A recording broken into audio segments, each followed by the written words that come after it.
Komponen ekosistem. Teman-teman, semua makhluk hidup memerlukan lingkungan tertentu untuk memenuhi kebutuhannya. Lingkungan adalah segala sesuatu yang berada di sekitar makhluk hidup.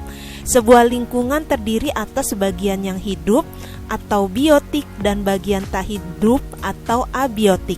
Bagian yang hidup di lingkungan terdiri atas tumbuhan, hewan, dan makhluk hidup lainnya. Bagian lingkungan yang tak hidup terdiri atas cahaya matahari, air, udara, dan tanah. Cahaya matahari dapat menghangatkan udara, air, dan tanah agar mencapai suhu yang sesuai kebutuhan hidup makhluk hidup. Cahaya matahari juga membantu tumbuhan membuat makanan.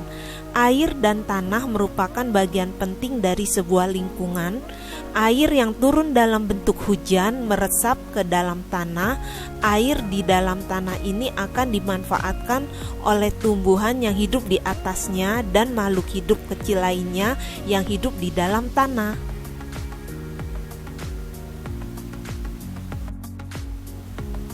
Teman-teman, bagian hidup dan tak hidup di sebuah lingkungan saling berinteraksi dan saling bergantung satu sama lain. Interaksi antara makhluk hidup dan benda-benda tak hidup di sebuah lingkungan disebut ekosistem.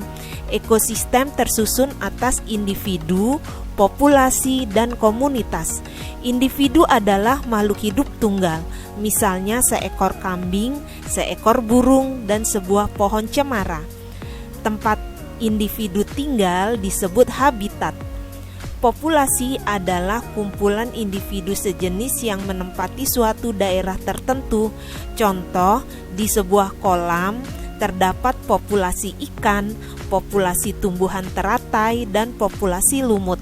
Sementara itu, komunitas adalah populasi makhluk hidup di sebuah daerah tertentu. Contoh komunitas adalah komunitas sungai dan komunitas padang rumput.